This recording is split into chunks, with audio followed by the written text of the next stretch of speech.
dream. I'm Gonna live forever. We actually went to that school together. That's right. And Go Shannon ahead. was just telling me that in her sophomore year, she was 2 days shy of getting held back to do another sophomore year. And luckily, those 2 days that she went to school made the difference. What were you doing that you needed to skip school so Well, much? you know, I think we played video games. See, part of the problem is that you could come and go from the building as you willed. You know, we always went out to lunch. We went to Le Cafe, where the big salad became in vogue, and the big iced coffee. Remember the giant iced coffee? Now, wait a minute. As someone who grew up in California, you're piquing my curiosity. You went to the High School of Performing Arts, which is in New York City? Yes. What street is it on? Where is it? The old school, the first school. Where you went? Was on 46th Street between 6th and 7th. Oh, it's just a few blocks from where we are now. Exactly. This was your hood. Right. It was and now it's the Jackie Onassis building or something. To me, the idea of being a high school student, having your high school located right in the center of Manhattan, it's just like, it's so bizarre. It's so out of this world. You're an adult as a teenager. You act like an adult as a teenager. You go get your fake ID. That's the first thing you do. Go to 8th Street so you can have the age to match how you're acting. Exactly. So we weren't drama students for nothing. Yeah. I got my fake ID, and then years later, when I was trying to get into a nightclub, and the guy at the door goes, "Well, how old are you?" And I'm like, "I'm 21. Look at my ID." And he goes, "Well, what year were you born?" And I go, "I'm 21." And he goes, "Well, what year were you born?" And I go, "Look, if you don't want my business, we'll go elsewhere." And I grabbed my ID back, and we left. And you weren't really 21 at all. No. Yeah, it's probably a You good did idea. not. You could be 15 and never get carded in a bar. You would just be like, "Pitcher of beer, please." Yeah, but you were always really tall. I was always really small. Oh, that's true. Is that right, Shannon? Were you tall all the way in high school? I think I was taller than you. Taller than most. I was like, what, 5'8"? 5'8"? Yeah. I've always been 5'1". That's it. You got to 5'1" and stopped. And then No hold. mas. I'm holding. But you No, two, holding. 21. 5'1" and holding. but you were best buds in high school. And we had We lunch were. every day, and we laughed and laughed and laughed, and we forgot how much we loved each other and how much we laughed until we met up at the reunion. Right. And it made everything Now, was Tira worthwhile. a part of the group as well? Yeah. There's this big group chat, so I don't know how many. We must have at least 30, he's 40 saying people. was Dira part of our little group that we would go to lunch every day. Yeah. Well, Yeah. you know, they're a package deal, as you well know. Right, They're right. always Dira our is pack. my twin sister. Yeah, You've so- always socialized, Tira, with your sister Dira, pretty much. Well, Oh, yeah. she's always nicer than me, so we always had other friends because of her. And I was always like, I don't understand why you want to be that person's friend. They have bad breath, and they always want to talk to me. Oh, okay. So whatever her social choices were, you kind of had to go along with or not. Exactly, yeah. And the same for her. Yeah. You Right. didn't have separate social lives. You never did. Right. You were always hanging together. Why And I is think, and the four of us, so Lotta was the Lara fourth. was our fourth was- musketeer. Also, Elise came with us a lot. Do you remember? Elise Klinger? No, Elise Constantine.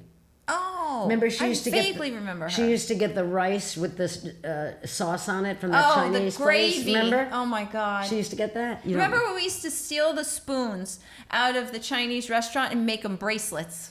I do not remember that. You would bend the spoons. Actual metal and spoons. Yeah, well, they were made out of tin or something where they were bendable, Right. really bendable.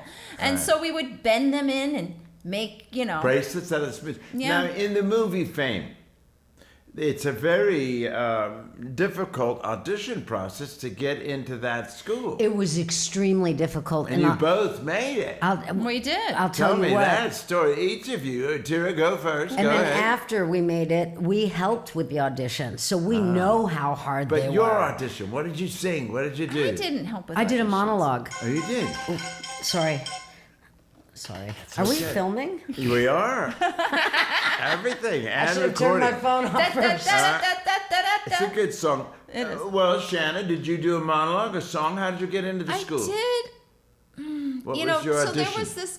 So my English teacher in junior high. So I the Farragut projects is where my previous school was before performing arts. I had to go to the projects, and I was the minority. I was actually me and another Shannon who was also white. We were both friends, Wait. Shannon and Shannon. You're white? Yeah, get it. And everybody else was black? Black, Where Latino, was this? Where was this? What part of the Farragut. It's in Brooklyn. Oh, okay. In the Brooklyn, Farragut Brooklyn. projects. So it was Right. like adjacent of the BQE, and between Brooklyn Heights and the BQE is basically where Farragut was. Near the Brooklyn Navy Yard. And in the junior high school, being a white kid, you were the minority. I was a minority. There was a sea of browns and darker browns, and then there was You. me, white as can be. In the school shots. And Kate, then- you would show people. She would show people the picture of her school shots, and she goes, "Guess which one is me?" And then you decided to go to the high school performing arts. I'm Yeah, curious well, about that my part. mother was an actress, and my stepfather was a director, and they did like dinner theater touring, a lot of dinner theater. Oh, so they weren't home a lot. Well, no, they were gone in the summertime, Uh-huh. and they would rehearse in New York, and then, but they would leave a couple weeks earlier, so they'd have a babysitter to finish the school year out, and then me and my cat Strawberry would get on a plane and go by ourselves, and the stewardesses would take care of us so we could How land old were in you? Tulsa. How old were you? 7 or 8. And you travel with your cat to go see your parents. Yeah, Oh, that's yeah. so My cool. stepdad and my mom. Yeah. Did you have a good relationship with your mom? Yeah, I did. I had a better relationship with my stepdad. Oh, No really? kidding. He's my favorite parent. And they encouraged you to go into the arts and to sing and perform and act and all that Well, stuff? I was just tagging along with them, so this was their idea. They were doing their shows to make money, right? They did like My Daughter's Rated X. You remember that play? No. No. So, wait, you okay. would stand backstage with your cat and watch them on stage? Yeah. Yeah. And sometimes we traveled, we toured. So you would live in the back of the theater. There were places where there were bedrooms. And, you know, they would drink all night, and I'd be in my bedroom sleeping. Wow. And they'd be like playing gin rummy or cards or whatever So they they were were doing. real gypsies, real performers. Yeah, and then And you were their we would kid. get up one morning and be like, okay, we've done our thing here. And the nice thing is about dinner theater is they have a buffet out, and at the end you got the chef carving the roast beef, right? Right. The cast gets to go out first and get their meals. So they can eat their meals first, but you know, it's also a teaser. Like, these are the cast members. You get to see, you know, while all the other people are waiting to go and get their food. Oh, they let And them then go they ahead would- of them to get to Yeah, the buffet? ahead of him. Wow. They then would go back. They would eat dinner, and then everyone else would get their dinner, and they'd have their dinner, and then yeah. So But that's amazing. They let the cast go first to eat. right, That was nice. That was nice. that was Usually- the protocol. Right. So we did things like Tulsa, Oklahoma, Different- Tennessee. these We are did different places Nashville. where you not, played. Right. where Elvis was living. Where was Elvis living? Memphis. Memphis. Rockin' Memphis. in Memphis. Yeah. So we did. He did. What was he doing? Oh, Bus Stop. He was doing Bus Stop. Your dad was. Yeah. Oh, Yeah. great play.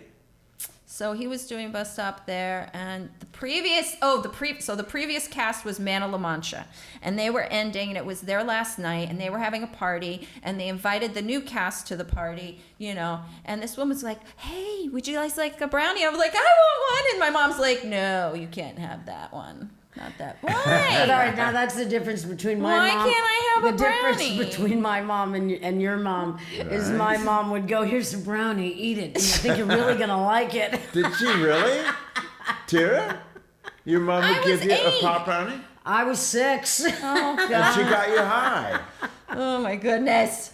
Wow. Yeah, well, That's no, pretty they didn't want me to wild. get high that young. I think when we got to high school, my mother was like, if you're going to smoke, I prefer you just do it in the house. Like, yeah, right, Mom. I'm going to go and get high in my bedroom while I look at you guys watching TV in Faulty Towers or something. And I'm going to be like, okay, I'm high now. What do I do? And you wouldn't do that. You wouldn't Of course get high. not. at That's home. not fun. That's You want to just be with your embarrassing. friends. You want to be with your friends. Of course. course. Right. You want to tell them about your enterprise? We introduced her to the marijuana iguana this morning. That's what you were talking about? It's you know the song, Michael. Go ahead, do it.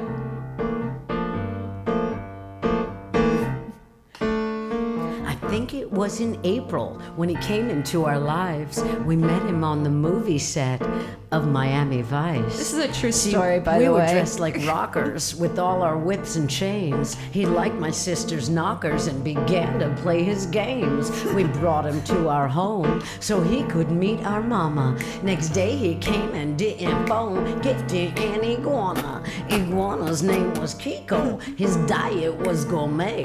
We fed him from the hemp bush each and every day.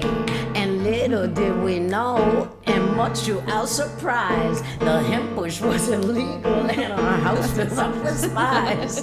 Working undercover, no ordinary spies, but psychic mama could discover they were FBI. They snuck around the back of private property, then barged their way in from the rear, searched the house illegally, pulled out all their guns, and took away our mama. And then they pulled out all the food fed to the iguana. And finally mom got out of jail, no more grass dinner. As soon as we could raise the bail, but Kiko grew thinner. And Kiko wouldn't eat anything that we tried. Lettuce, cabbage, even grapes. 9 days later died. Body cold as winter snow, right before our eyes.